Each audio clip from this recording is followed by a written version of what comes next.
sei dessa vida, sigo sem saber. Olá, queridos alunos, começando a nossa segunda aula de filosofia. Continuamos falando sobre Sócrates aí. E eu comecei com essa música porque essa música tem muito a ver com o que nós vamos falar um pouquinho na aula de hoje, né? Sócrates, conforme já falamos anteriormente, ele foi aí um marco na divisão da filosofia, né? A partir dele, os assuntos humanos começam a entrar, né? O modo de pensar, a busca pelas verdades aí começa a entrar na filosofia. E ele é muito conhecido também por essa frase, né? Ele fala uma frase que é só sei que nada sei. O que ele quis dizer com isso? Vamos aprender um pouquinho hoje? Então vamos iniciar nossa aula.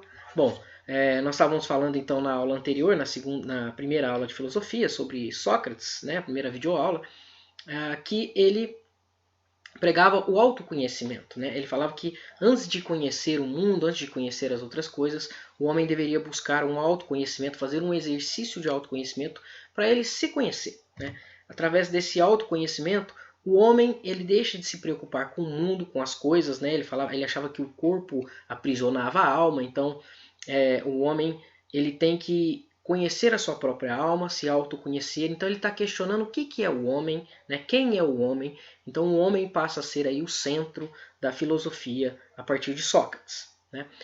Os filósofos anteriores a ele, né, os pré-socráticos, estavam preocupados com arqué, com aquilo que estava presente em tudo, né, com o princípio de tudo. Ele não, ele vai colocar o homem no centro da filosofia e o pensamento humano e o conhecimento humano, né? Então ele fala que o homem ele deve partir nessa primeira jornada de autoconhecimento para se conhecer, para saber os seus desejos, para poder controlar as suas ações, os seus desejos, né, e saber o que ele quer, né? E aí tem muito a ver com a diferença que ele passa a fazer a partir do que é opinião, né, do que é a sua opinião sobre uma coisa e o que é o conhecimento verdadeiro, que ele chama de episteme, né? Então ele começa a fazer uma diferença aí entre o que ele chama de doxa, que é a opinião que a gente tem sobre um determinado assunto, sobre uma determinada coisa, do que é a episteme. A episteme é o conhecimento, o verdadeiro, a essência desse conhecimento, né? É o conhecimento além das opiniões de cada um individuais, né? Então ele entra aí já numa briga com aqueles caras que nós já estudamos, os sofistas, né? Os sofistas, eles estão preocupados com a doxa, com a opinião, né? Com o discurso, né? Com o convencimento através do discurso e da retórica. O Sócrates não busca nada disso. Sócrates busca o conhecimento. Então ele vai sempre na sua filosofia tentar definir conceitos, né? O que é o amor? O que é a felicidade? Né? O que é a beleza? O que é a justiça? O que é o homem? Né? Então ele busca essas verdades que independem da minha opinião sobre uma coisa e da sua opinião sobre uma coisa, né? Nós podemos citar aí essa diferença que ele faz da justiça, é muito estudada no direito, né? A justiça, nós sabemos que tem as leis lá, eu posso concordar ou não com elas, isso é uma opinião, mas além das leis criadas pelos homens, existe uma outra lei, uma coisa que, né, a moral, o que eu posso ou não posso fazer. É aí que entra essas definições de Sócrates. Tá? Sócrates, então, ele busca pelas verdades universais que independem da doxa, da opinião de cada um. Né? Ele busca a episteme. Tá? E aí essa frase que eu comecei aqui a aula, né, na música, só sei que nada sei, né? Nada sei dessa vida, sigo sem saber, é o que diz a música. Então, essa frase teria sido falada por um amigo de Sócrates que foi lá no oráculo de Delfos, né? E aí este perguntou quem era, se existia alguém mais sábio do que Sócrates, e esse oráculo de Delfos fala para ele que não, que Sócrates era o homem mais inteligente de toda a Grécia. Quando esse amigo de Sócrates chega e fala isso, relata isso para ele, ele nega. E aí ele solta essa frase. Então, teoricamente, ele teria falado só sei que nada sei. O que quer dizer isso? Pensem um pouquinho, turma. Sócrates, ao afirmar que ele nada sabe, né, ao afirmar a sua ignorância, ele não está se iludindo com o seu conhecimento. Né? Então, Sócrates ele afirma aí que a sabedoria do pensador está em não alimentar as suas próprias ilusões sobre o que se sabe, né? Sobre o que ele sabe. né? Ao admitir então a sua ignorância, o homem ele já é mais sábio do que aqueles que acham que sabem de tudo e aí estão cheios de certezas, mas que na verdade estão cheios de equívocos, né? As suas certezas estão completamente erradas, né? Então ele busca esse conhecimento além da opinião própria, né? Ao admitir que ele nada sabe, ele já é mais sábio do que aqueles que acham que sabem alguma coisa, mas na realidade não sabem nada, estão cheios de concepções errôneas, né? E cheios de certezas inexatas aí sobre as mais variadas coisas da vida. Então, é claro que ao afirmar isso, ele já vai incomodar muita gente, né? Sócrates ele vai desenvolver então a sua filosofia através disso, através de perguntas, né? Através de diálogo com as pessoas, tá? Então o método socrático, né? Que é a filosofia, eu falei para vocês que o Sócrates ele não deixa nada escrito, né? Tudo que nós conhecemos dele vem de seus seguidores, lá principalmente de Platão, né? Platão relata lá os diálogos de Sócrates, nos livros de Platão, aliás. O personagem, geralmente o personagem principal é Sócrates conversando com alguém, né? E aí teoricamente seriam essas coisas que teriam acontecido na vida de Sócrates, né? Sócrates ele vai construir a sua filosofia através de questionamentos, né? A grande sabedoria aí do Sócrates é em admitir que você não sabe nada, que você pode estar equivocado nessas certezas que você acha que tem, e a partir daí buscar o verdadeiro conhecimento e a verdadeira definição, né? Então o método socrático ele é feito aí através de uma refutação lógica dessas certezas que as pessoas achavam que tinham, né? Ele é composto de duas fases. Primeira fase, uma chamada de ironia, e a segunda fase chamada de maiêutica, né? Na ironia é quando Sócrates chega para alguém e aí ele começa a fazer perguntas, né, como se ele nada soubesse, né, fingindo que ele não sabe de nada, e ele pergunta para a pessoa, né, o que você acha que é a justiça? O que você acha que é a beleza? O que você acha que alguma felicidade, né, alguma coisa assim? E aí a pessoa dá uma opinião, né? Sei lá, a pessoa fala assim, para mim a beleza é essa minha esposa aqui, ó. Minha esposa é bela, ela é a beleza. Aí ele fala assim, podemos então, tudo bem, você falou que a sua esposa é a beleza, mas a gente pode afirmar que existe, sei lá, um animal que seja belo? Aí ele fala assim, aí a pessoa fala, sim, inclusive eu tenho lá um cavalo que é muito belo, tal.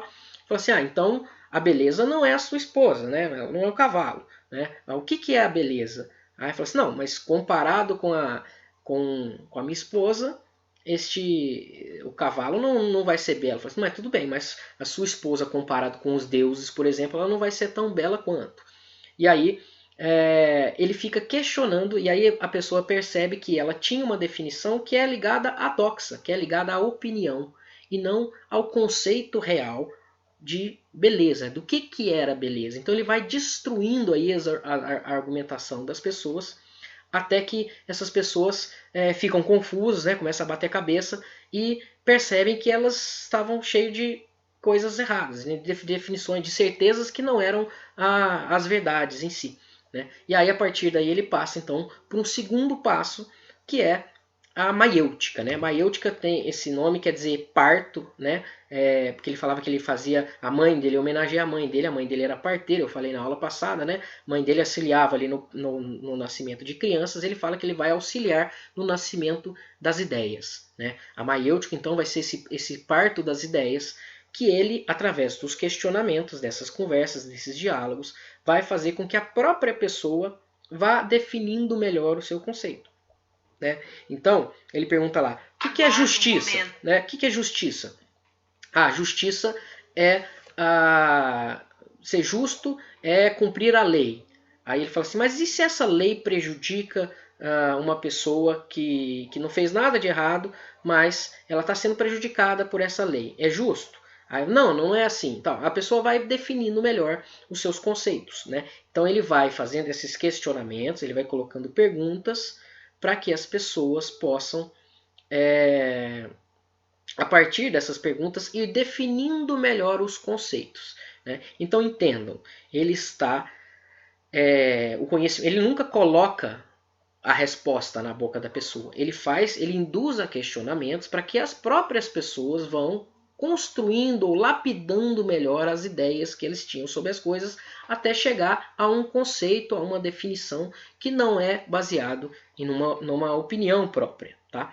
Então ele, após a primeira fase da ironia, onde ele destrói as certezas que a pessoa tinha, né, e as definições que a pessoa tinha, ele, através da maiêutica, ele vai auxiliando a pessoa a chegar o conhecimento que parte dentro dela. Né? Então, por essa ideia do nascimento. Né? O conhecimento, segundo Sócrates, ele está dentro da pessoa, né? Só que a pessoa não refletiu sobre isso. Então, a partir dessas perguntas, ele vai definindo melhor o que quais são os conceitos, o conceito de beleza, o conceito de felicidade, o conceito de justiça, né? O conceito de igualdade, né? Vários conceitos aí que ele vai trabalhando com seus interlocutores ali, né? Ele está sempre conversando com muitas pessoas nas praças públicas lá de Atenas.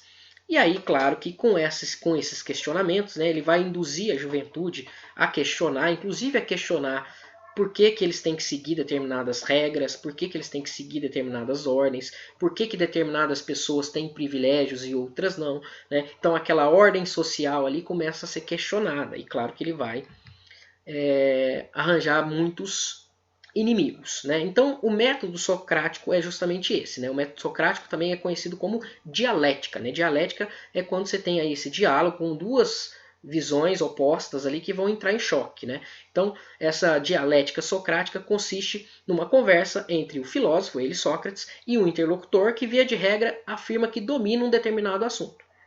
Sócrates se limita apenas a examinar e a interrogar as orações que o interlocutor soberbo profere. Então, ele faz uma pergunta como quem não quer nada, a pessoa dá uma resposta, e aí ele vai questionando e vai levando essa própria pessoa a se embananar, né, a perceber que o que ela tem não é o conhecimento da verdade sobre um determinado assunto.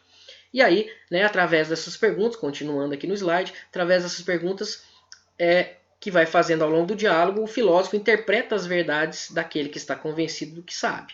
As suas perguntas provocam e instigam o interlocutor. Sócrates só para de questionar quando o próprio interlocutor alcança uma resposta. Né? É claro que alguns ficavam de saco cheio, deixavam ele falando sozinho e saíam, né? E aí geravam inimizades ali, ele vai ter muitos inimigos por causa disso. Mas algumas vezes ele vai conseguir chegar na construção, no parto das ideias, né? Na definição melhor dos conceitos. Né? Os livros do Platão, que tem Sócrates como personagem principal, os diálogos de Platão, né? É justamente isso, é Sócrates conversando com alguém sobre um determinado tema, um determinado assunto, e aí ele vai chegando na definição de um determinado conceito. Né?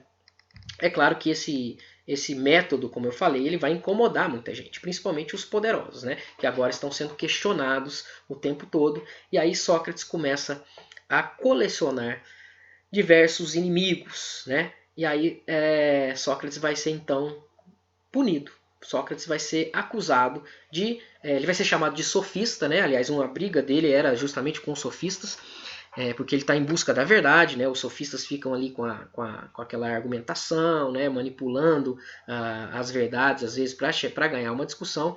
E ele é acusado de ser um sofista, né? E de que ele usava essa retórica dele para mentir, para provocar, para né? fazer... gerar problemas ali, né, ou perturbar a ordem pública, né, estimular os atenienses a duvidar dos deuses, a questionar os deuses, né, e também a corromper a juventude, né, principalmente aí com seus questionamentos, porque essa juventude que estava ali, os discípulos dele, que ficam seguindo ele ali, vão começar a questionar muito, inclusive questionar a ordem social, política ali da Grécia daquele momento, de Atenas daquele momento, né. E aí, então ele é condenado à morte. Né? Ele tinha a oportunidade de voltar atrás e retirar todas as suas palavras, tal, mas aí ele sai desmoralizado. Ele não, ele persiste com as suas ideias, com as suas teses, e aí ele é condenado a beber um veneno, né? Cicuta, um veneno da época lá, ele bebe esse veneno, inclusive olhando no olho dos que os condenaram, bebe esse veneno e morre. Né? Durante esse julgamento aí, ele afirma que a vida irrefletida não vale a pena ser vivida. Ou seja, voltando àquela ideia de que você tem que refletir sobre a sua vida, conhecer você mesmo, conhecer o porquê que você faz as coisas, né? Corrigir o seu modo de fazer, o seu modo de se relacionar com os outros, com o mundo, para ser uma pessoa melhor, para ser uma pessoa de virtudes, né? Que é isso que ele busca. E aí, então ele morre, né? Entre os discípulos que estavam ali na morte de Sócrates, estava Platão, inclusive, né? Que fica muito chocado aí com essa morte de Sócrates. Depois ele vai escrever uma das obras de Sócrates, chamada de Platão, desculpa, é chamada Apologia de Sócrates, que fala desse momento final aí de Sócrates. E, bom, Sócrates então vai ser condenado aí, né? Muitas pessoas associam essa imagem de Sócrates à imagem de Jesus, né, no cristianismo, porque ele também era uma pessoa simples, pobre, né, que falava a verdade e que começou a incomodar os poderosos, que tinha seguidores e que vai ser condenado à morte pelo que ele falava, né? Então tem essa associação que costumam se fazer também, né? Essa obra que está mostrando aí é um quadro do Jacques-Louis David, um pintor francês, né? Pintou em 1787, da morte de Sócrates e daquela figura lá que está pegando o copo, né? Bem central ali, a figura central que está apontando para cima e está pegando o copo ali. É o momento que ele está pegando o copo e as pessoas ali em volta dele, convencendo ele a retirar suas palavras, seus discípulos ali, né? Convencendo ele, seus alunos, convencendo ele a retirar suas palavras e continuar vivendo. Ele fala que não vale a pena viver se não for para manter as suas ideias, né?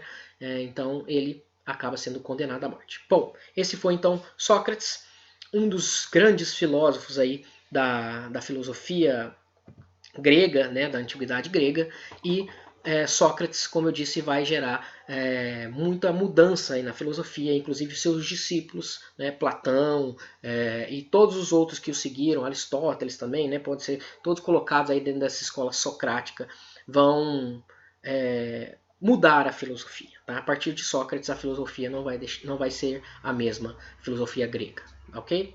Então, um abraço, muito obrigado e até a nossa próxima aula. Bons estudos aí para vocês.